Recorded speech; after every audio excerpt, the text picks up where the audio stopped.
At tayo po ay magsisimula sa ating unang pagsamba.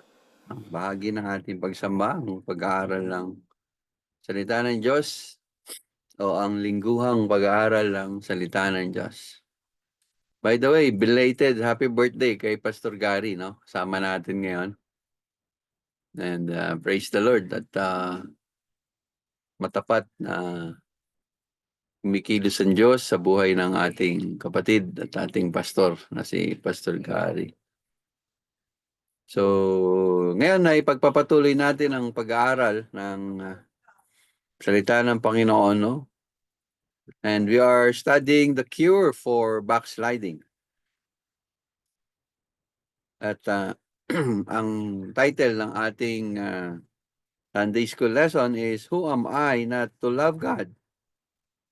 Since ang opposite ng loving God is rebelling against God, and backsliding is rebelling against God, ang goal ng ating study ay makita kung ano ang mga necessary steps, no?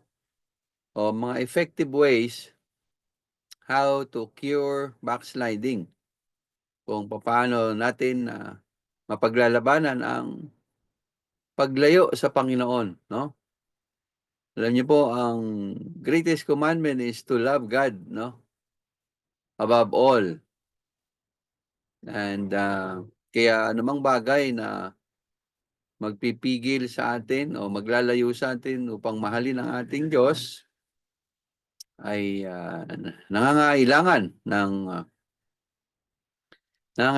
ito ng atensyon at kinakailangan natin itong mabigyan ng paraan upang tayo ay makabalik sa pag-ibig ng Panginoon or sa pag-ibig natin sa Panginoon, dahil wala pong susi sa matagumpay na Kristiyanong buhay kundi ang patuloy nating mahalin ang ating Panginoon at mahalin ang lahat ng mga bagay na mahalaga sa ating Panginoon. Okay, let us listen to a testimony first, no? Kung paano ipinadama ng Panginoon ang kanyang pag-ibig sa buhay niya. Maganda siguro kung magsimula tayo kay Pastor Gary kasi siya lang yung katatapos lang ng birthday niya, no? Pastor, mag-share ka naman ng konti kung paano mo na-appreciate yung love ng Panginoon sa mahabang taon ng kanyang pagsubaybay at pag-aalaga sa iyo. And okay, thank you, Pastor. So, Okay. siguro una sa lahat yung pagpapadama ng Diyos ng kanyang pag-ibig sa akin ay yung pagbibigay ng biyaya ng kaligtasan at buhay na walang hanggan. At yung ministry na kanyang in-entrust. So yung entrusting of the ministry, talagang isa yun sa naunawaan natin na pagpapadama ng Diyos ng kanyang pag-ibig, na kasama doon sa pag-ibig na yun yung biyaya nga na ikaw ay maging kabahagi sa gawain ng Panginoon. And then yung pangatlo, yung sa kalusugan ko.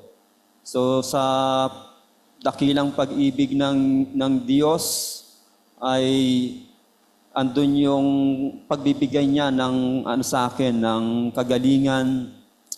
Anong time na yung nagkasakit ako, akala ko mapasama na ako doon sa mga nalagas nung panahon ng pandemic. Pero yun nga, the love of God during that time abounds sa buhay ko. So I praise and thank the Lord sa bibigyan niya pa rin sa akin ng ng patuloy na buhay at pagkakataon upang makapaglingkod sa Kanya, makapagpuri sa Kanya, at magamit sa kanyang gawain. So, doon ko po masasabi na pinadama ng Diyos ang kanyang pag-ibig para sa akin. Yun lamang po. Wow, salamat Pastor Gary. Praise the Lord, no? Talaga nung pandemic, ang daming nagsuffer, at ang dami ring nawala, ano? Kinuha ng Panginoon. Praise God, kasama pa natin si Pastor Gary ngayon. Salamat. Okay, let's listen to the next who will share her testimony.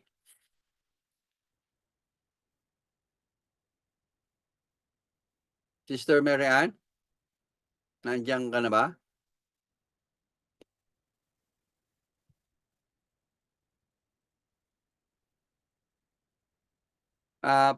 Pwede pong paki-open yung inyong mga camera kasi hindi po ako sure kung sino yung nariyan ngayon na kasama natin.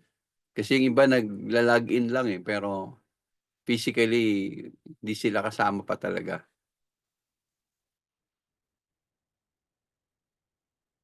So wala pa si Sister Mary Ann, pero nandito siya nakapasok siya sa participants Okay, sige, siguro makinig tayo kay sino pa ba yung nandito? Brother Rico, good morning, Brother Rico.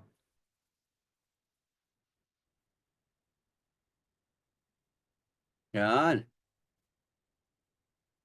Good morning, Pastor. Short testimony about the love of God. Ako po ay salamat no sa Panginoon una sa lahat na kami buong pamilya ay nakakilala na sa ating Panginoon, na kami lahat ay saved. So, yun ang isang malaking pinasalamatan namin sa Panginoon, na kami naniwala sa Kanya at kami nagmamahal sa Kanya. So, pangalawa, ako'y naniwala sa Panginoon dahil sa lahat na mga nagawang kabutihan sa pamilya namin ay nanggagaling sa Kanya. Ginagamit niya yung mga tao, mga ibang nagsusuporta sa amin, na naniniwala ko na dahil sa Kanya kami successful sa lahat naming mga gawain, mga pangailangan, at lalo na sa katayuan ni Cecil, successful naman yung treatment niya. So, yon ang isang malaking pinasalamatan ko sa Panginoon. Kaya ako naniniwala na ang lahat na ito ay nanggagaling sa Kanya. Yan lang. Amen. Amen. So, ganda, no? Yung pagpapadama ng pagmamahal ng Panginoon sa family nila Brother Rico ay through protection, through provisions, no? And sa pagpapagaling din sa mga karamdaman. So, thank you, Brother Rico. At maraming pagpapala pa para sa pamilya ninyo. Okay, so listen tayo ulit. Si Teacher Ira ay kasama na natin ngayong umaga. Praise the Lord. Teacher Ira, would you like to share a short testimony about the love of God in your life? Paano ito pinadama ng Panginoon sa iyo? Lately lang. Sige. Teacher Ira, nandiyan ka na ba? Opo. Good Okay. morning po. Good morning. Ayan, good morning po sa ating lahat. Siguro po, kagaya ng kung paano pinrovide ng Panginoon yung mga needs namin, especially now na nag-maintenance si Papa, ganyan. Very challenging talaga yung Okay. yung expenses. So, I praise the Lord kasi hindi kung iisipin kasi hindi ko na alam kung saan nanggagaling 'yun kasi Amen. Kasi yung kung ika-count yung akin, hindi talaga, eh. Kasi natutunan ko na din maglista-lista, ganyan, mga expenses, ganyan. Tapos kung magkano yung pumapasok na income, parang hindi talaga. So, na na na na na nasho-shock na lang ako sa kung paano pino-provide ng Panginoon yung mga pangangailangan namin kasi above all po, yun talaga ang priority namin sa ngayon.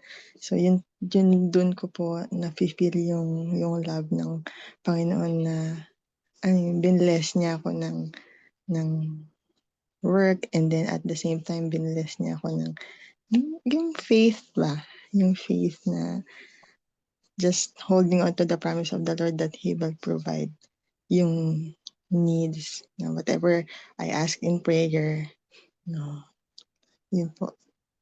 Wow, praise the Lord. Thank you, Teacher Ira. Nakaka-bless yung kung papaano nagwo-work yung Panginoon sa kanila, no? At maraming beses din natin na-experience, no? Talagang pag nag-compute tayo, no? Pag we trust what is in our hands, talagang nakaka-discourage, no? But when we learn to entrust everything to God, no? Makikita natin yung big difference, no? Kung how yung grace ni-stretch yung yung mga pangangailangan natin para makadating tayo dun sa end to end. Thank you, Teacher Ira. Nakakatuwa naman na mai-share mo sa amin 'yan.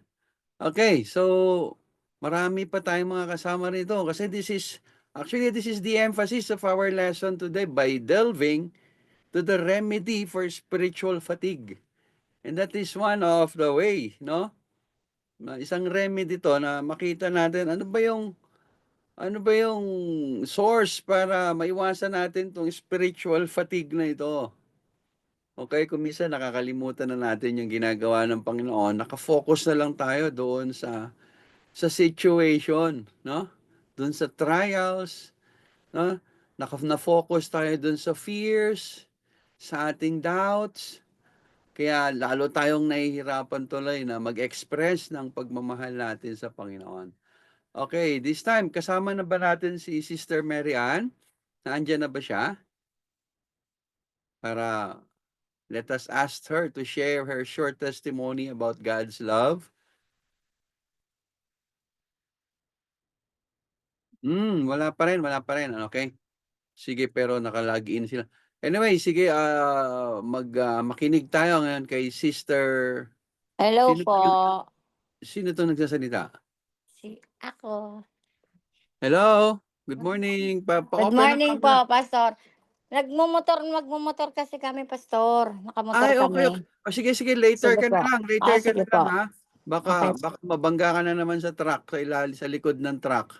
Sige po. Bye-bye po. Sige. Okay, sa CCF muna tayo. CCF Youth, sige, any volunteer would like to share God's love?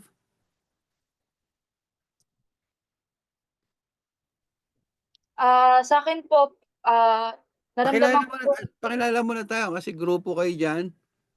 ako po si Sister Julia po from CCF Church. Okay. Naramdaman ko po yung love ng Panginoon talaga is yung last year po recently lang po, yon na tungkol sa education ko po, ayun na nahinto.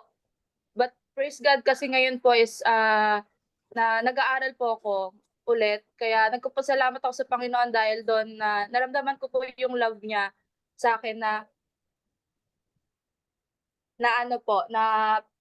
sinustain niya po yung provision at syempre yung rin po, yung ano ba, yung binigay ko po yung tiwala ko po sa Panginoon.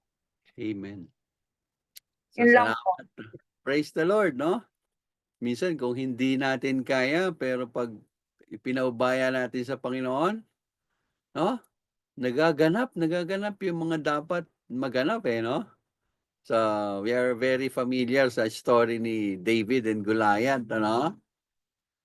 Kung hindi nag-step up si David in faith, Kawawa yung nation Israel, no? Hindi sila makakaahon doon sa fear, ng ano nila, sa doubts nila. Mabuti na lang nagtiwala si David sa Panginoon na pagtatagumpayin siya. Wow, salamat Ate Julia, no? Magtatagumpay ka. That is just one of the Goliaths in life. Yung mga financial crisis.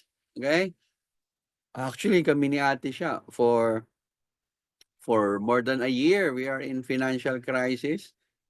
Isa lang siyang naghahanap buhay ngayon with all our needs, no? Foods, clothing, everything. But kung minsan talagang nakaka-tempt din, no? Lalo na sa part ko na magtrabaho na lang, maghanap buhay. Sabi ko, anyway, sanay naman ako maghanap buhay.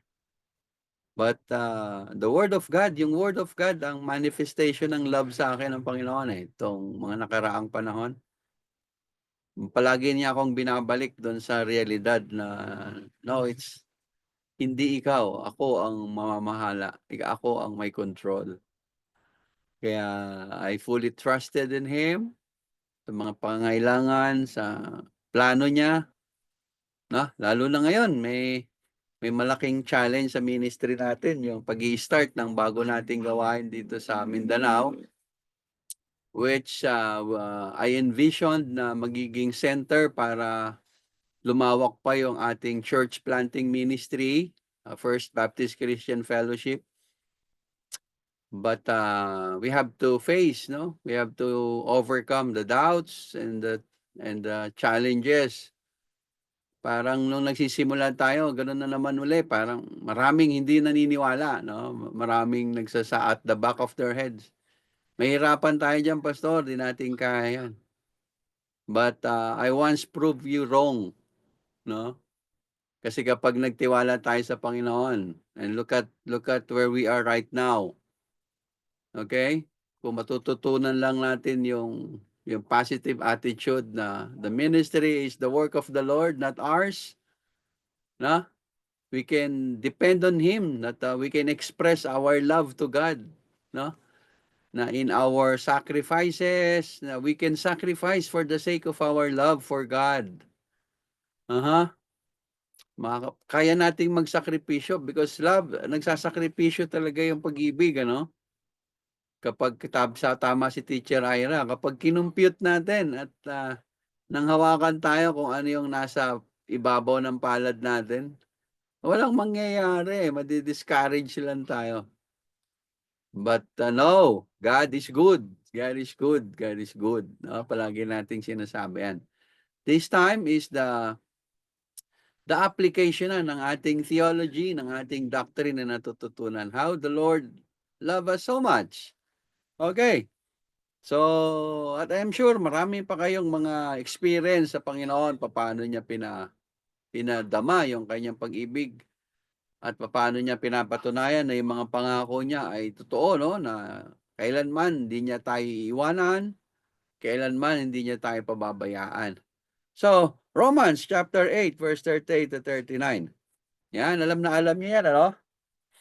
Ang verse na yan, very familiar sa inyong lahat yan. Okay, so sino yung may dalang Bible ngayon? Sige, hilingin natin si Sister Michelle. Nandiyan na yung Bishara family. Kasama na rin natin ngayong umaga sa Sunday School. Ate Michelle, pwedeng pakibasa mo ba yung Romans chapter 8, verse 38 and 39? Naandiyan ka na ba, Sister Michelle? Wait lang. Yes, po. Naandiyan ka na, Sister Michelle? Opo, Pastor. Yung Wait lang aga? po. Romans. Good morning po. Romans, Okay. ano po? 8, chapter 8. Romans chapter 8. 38 to 39. 38 to 39. Romans 8, chapter 38. For I am sure that neither death nor life, nor angels, nor rulers, nor things present, nor things to come, nor power, 39, nor height, nor depth, nor anything else in all creation will be able to separate us from the love of God in Christ Jesus our Lord. Okay, no? Very napakalalim at napakalawak ng kahulugan ng ano, no? Nung sinulat ni Apostol Pablo na ito. Okay, paki-off yung microphone nung ni Ate Michelle, Brother Ira. Okay, so how do you understand this verse? No? In terms sa iyong experience sa love ng Panginoon, para sa iyo, ano ang ibig sabihin sa iyo nung verse na ito?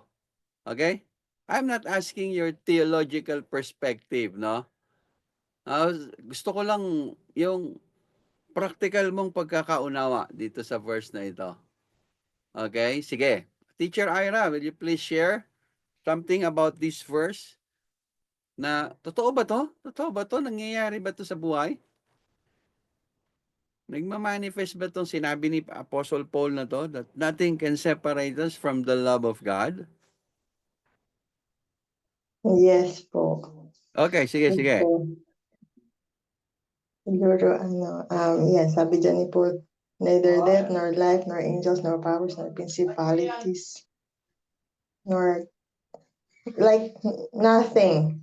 Nothing. Like, yeah, yun po, in short, nothing can separate us from the love of God.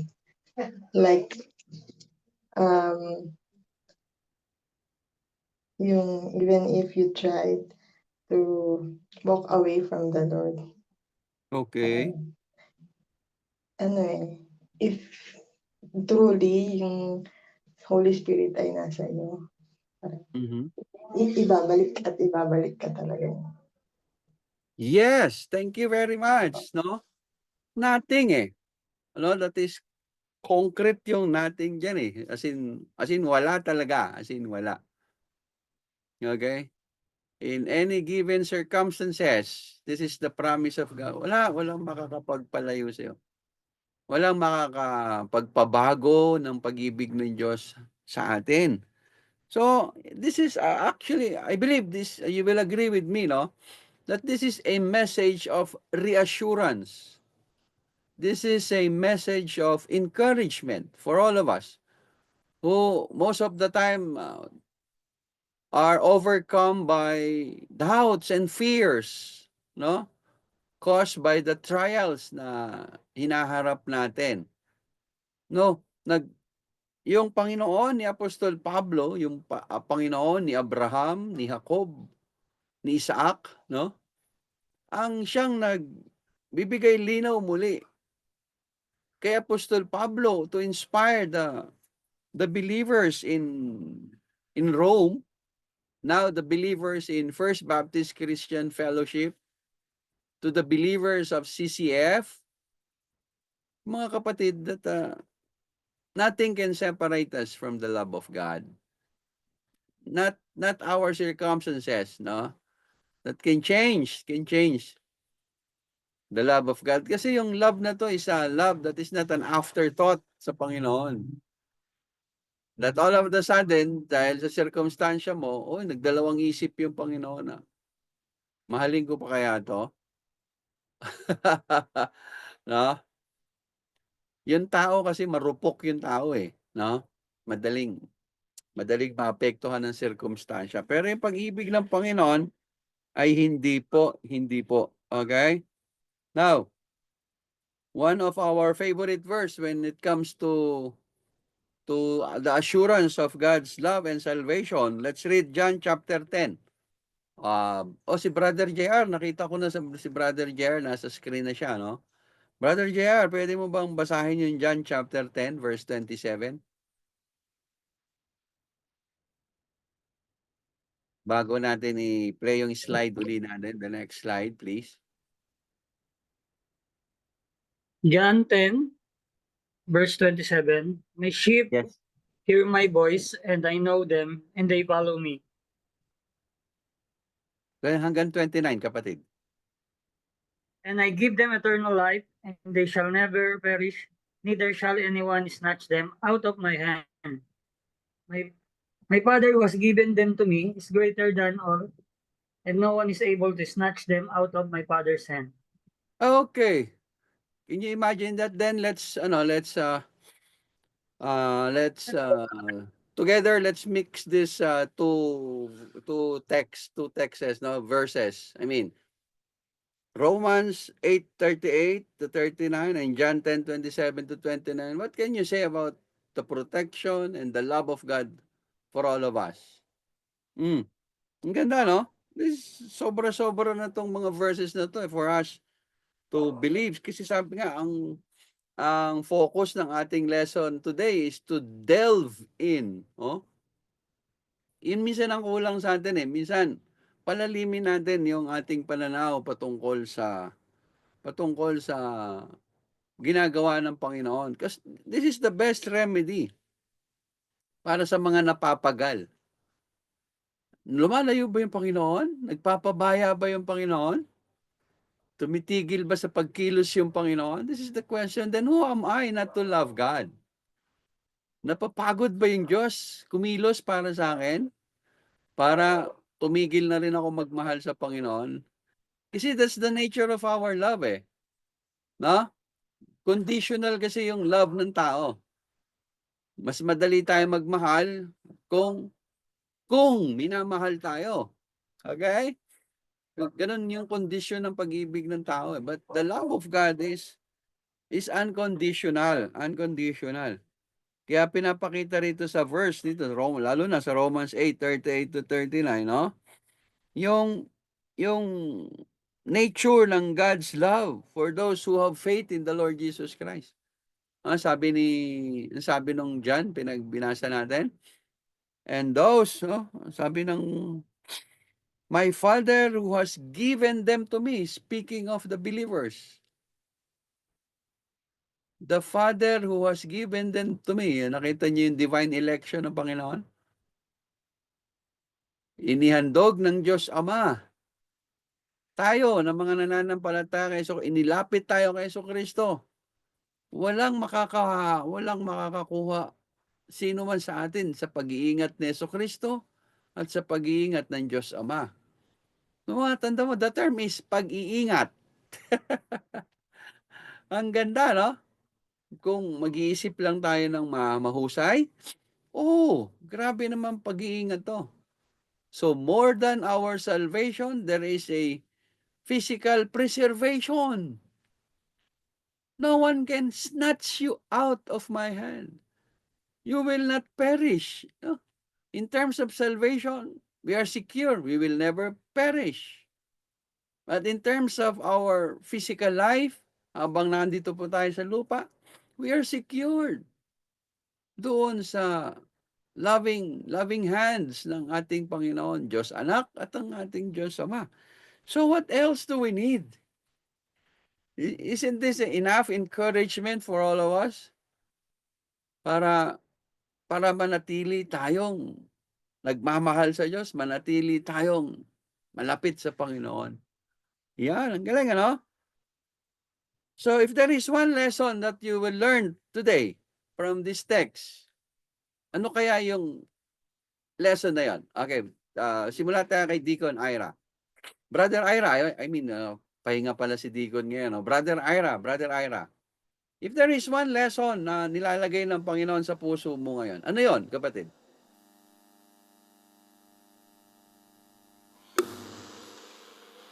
Lesson learned, yung pag-ibig ng Panginoon is it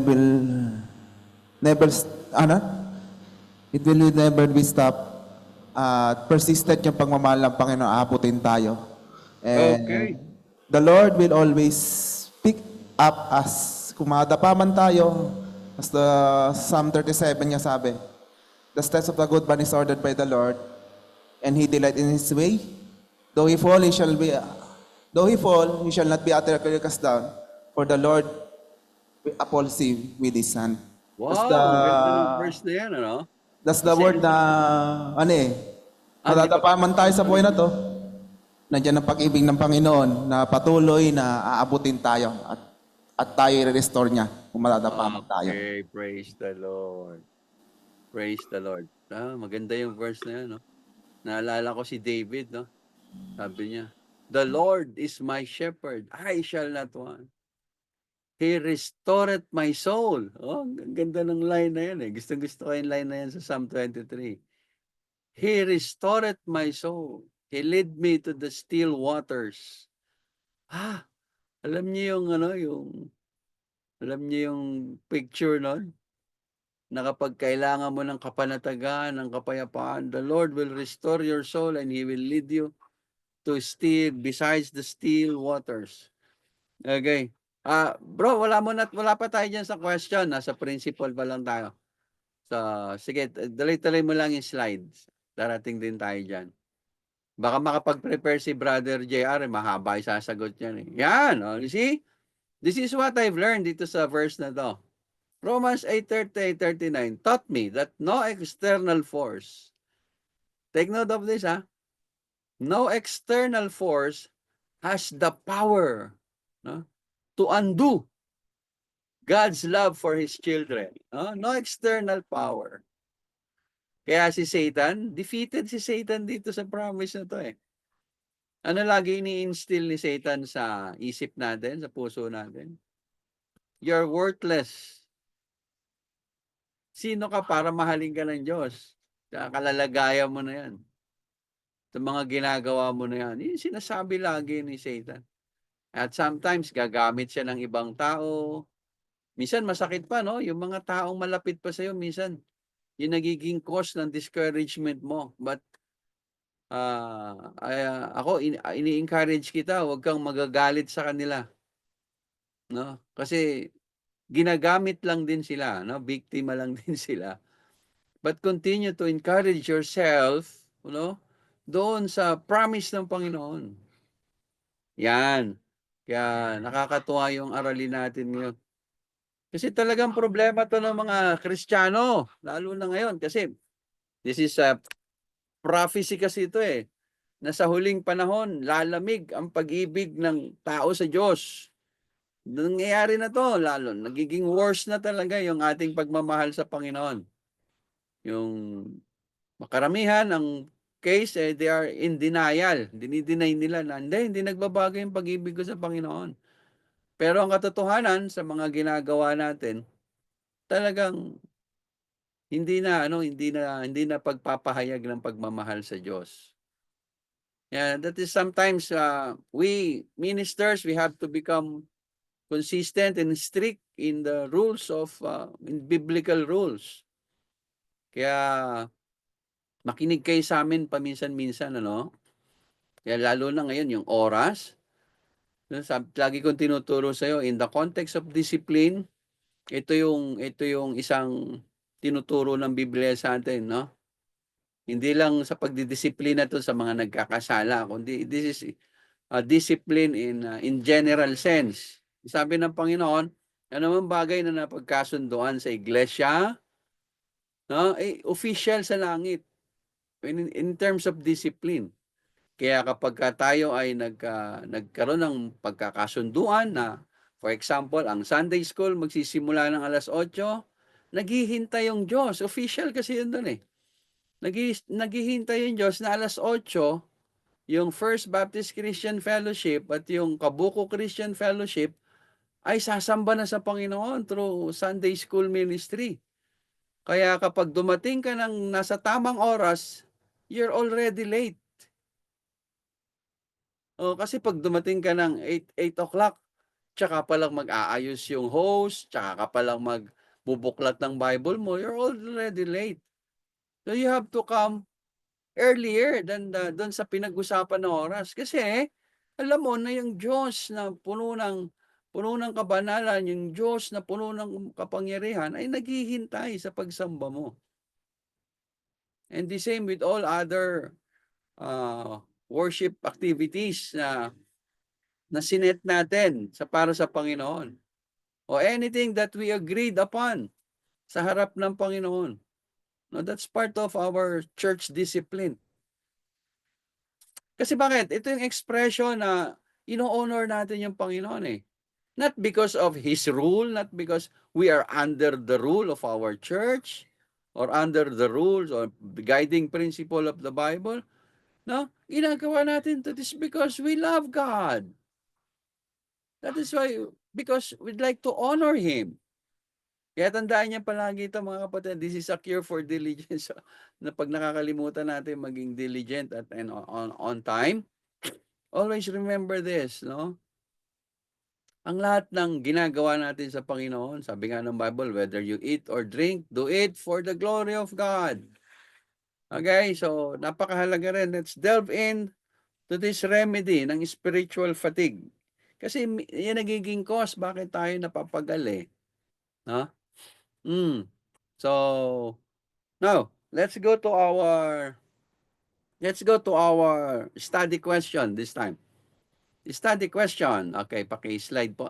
Now, okay, Brother Hachem, pwedeng pakibasa mo yung ating question for today? How Brother does understanding God's inseparable love impact the way we respond to our trials, fears, and doubts? Okay, salamat Brother Hachem. Okay, who'd like to give your answer? How does understanding God's inseparable love impact the way we respond to our trials, fears, and doubts? Okay, sige. Would like to volunteer giving your insight dito sa ating study question for the day. Ate Shirley, nandiyan ka na ba or nagmumotor ka rin? Huwag na muna, siguro baka nagmumotor pa to.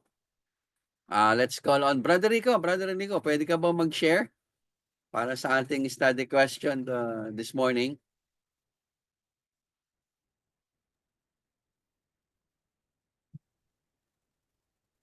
Ito ba yung sagot?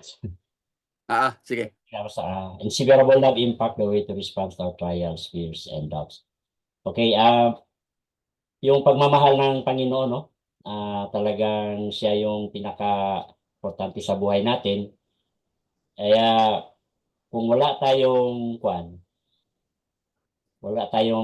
pagmamahal tiwala sa Panginoon, doon din mag-uumpisa yung natin, no? Ayun na nga, yung mga pagdududa, yung mga fears. Tama. Then may mga trials tayo na sa tingin mo parang wala nang kalutasan, wala nang solusyon. So magtatanong ka ngayon na ako ba ay minamahal ng Panginoon? Yeah, tama, no? Bakit nararanasan ko itong mga pagsubok na ito, mga takot. So dito magdududa ka na bilang Kristiyano na wala sigurong pagmamahal ang Panginoon sa akin. Pero in my own opinion, no, sa akin naman, na lahat na itong mga naranasan natin, kasi nandito pa tayo sa physically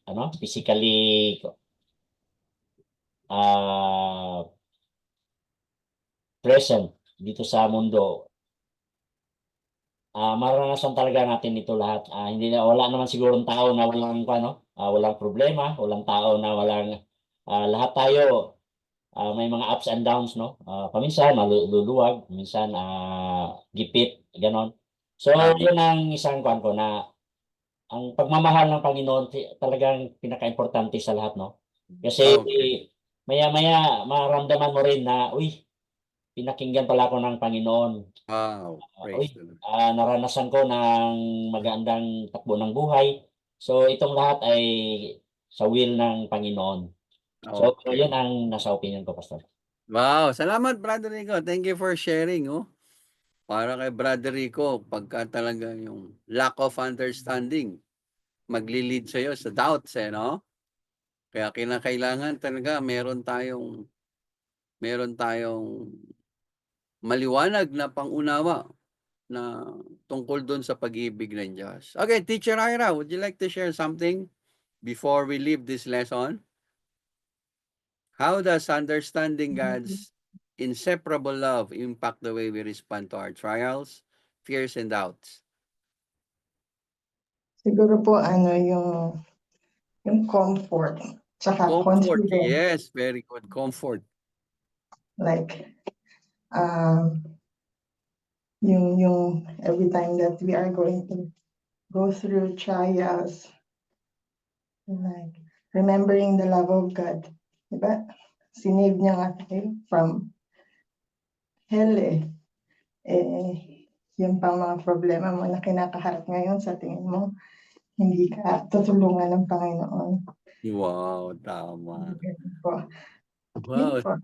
Wow, thank you. I love that word, comfort. No? That's one of isa sa mga resulta yan ng dahil mahal ka ng Panginoon, He will comfort you, no? Wow, praise the Lord. Thank you, Teacher Ira. Okay, sige. Pastor Gary, how about you, Pastor Gary? Kung kay Brother Rico ay word na trust dahil pag naintindihan mo yung pag-ibig ng Panginoon, di ka na mag-aalala. Kay Teacher Ira is the word comfort. Yes, comfort. Nakaka-comfort. Hindi, malalampasan ko to. Mahal ako ng Panginoon eh. How about kay Pastor Gary? How that God's inseparable love will impact your response to your trials and fears? Okay, kalma. Kalma lang. Kalma lang, no? Kalma lang. Tama. Very good. Very good. Oo. Kalma. Peace. Yun. So, tsaka yung, yung tranquility. Yan, yung Okay, calmness. praise the Lord. Okay, isipin mo, no? I remember the song na kinanta ko dati doon sa Montalban Fundamental Baptist Church, no? There is peace in the midst of the storm. Huh? If you know the love of God, there will be peace in the midst of our storms. Thank you, Pastor Gary. Okay, doon tayo sa CCF Youth. Maiksi lang yung sinagot ni Pastor Gary, kaya may oras pa tayo. Okay, Brother JR.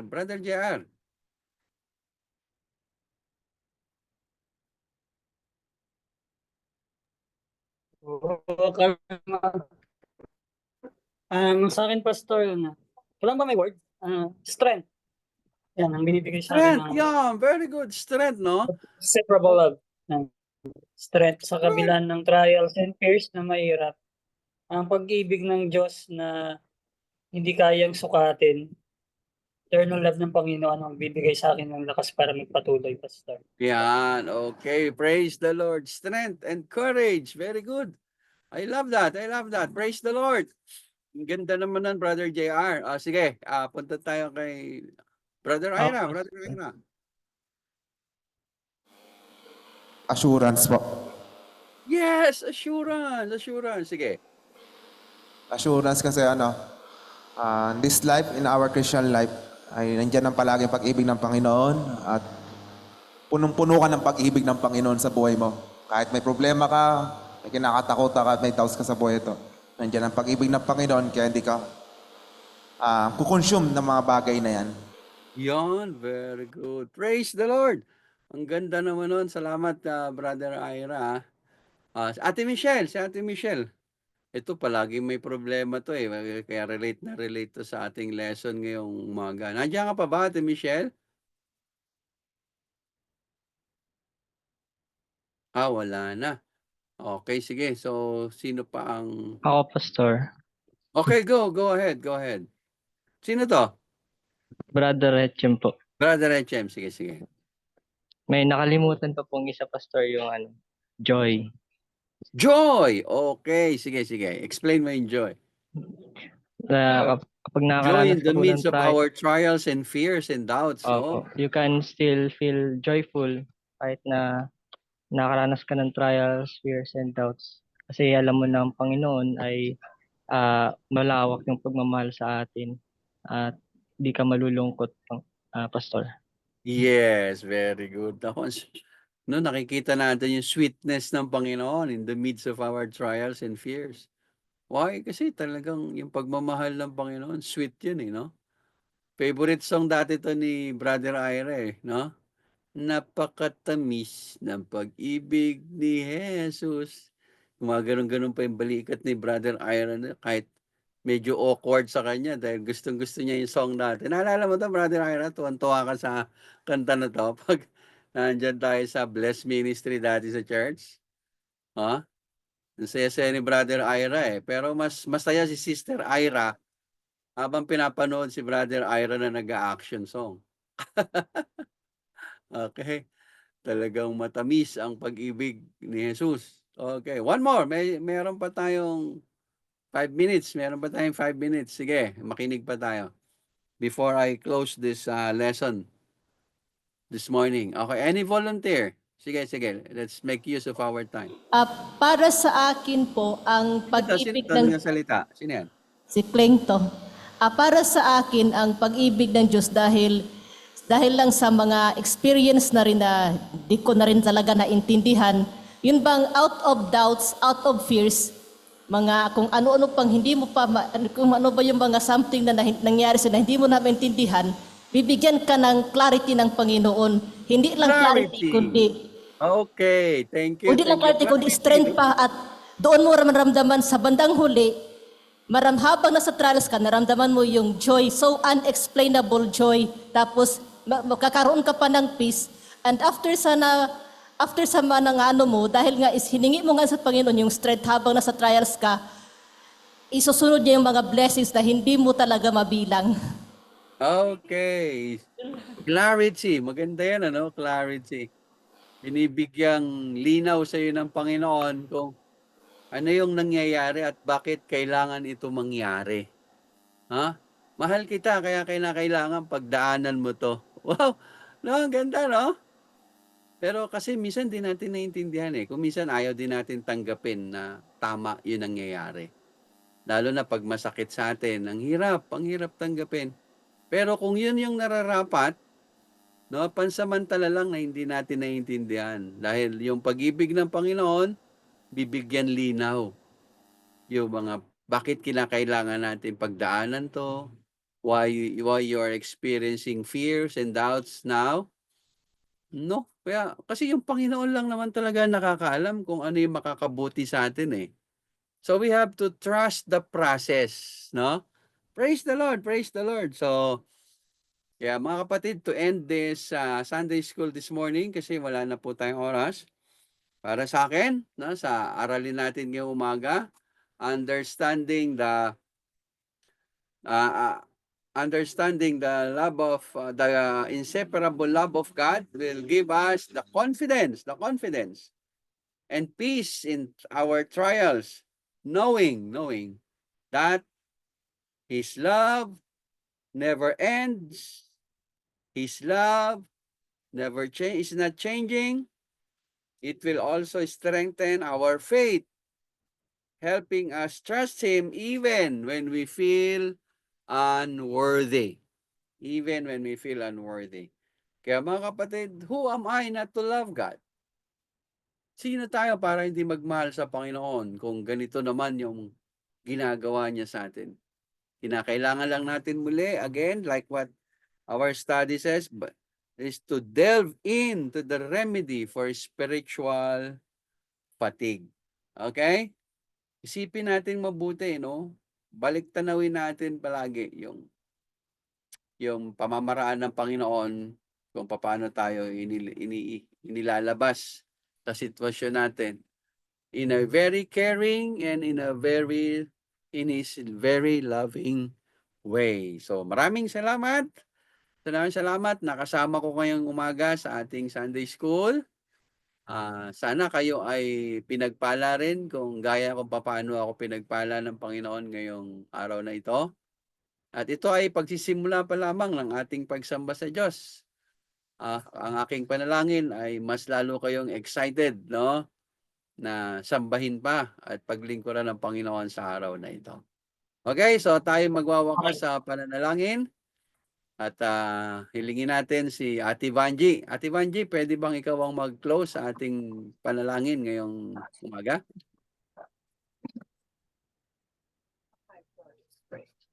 Nakalang Diyos, banal na makapangyarihan sa langit. Salamat po sa mga ganito na pinagkaloob mo na kami po tinipon mo upang mag-aral ng iyong salita, Panginoon. Salamat po, Diyos, sa aming natutunan, Panginoon.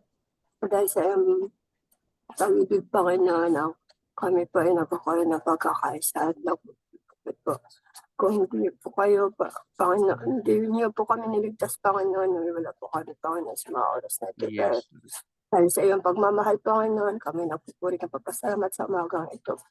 Napalik ko ang papuri pasalamat sa pangalan ng iyong anak na si Jesus.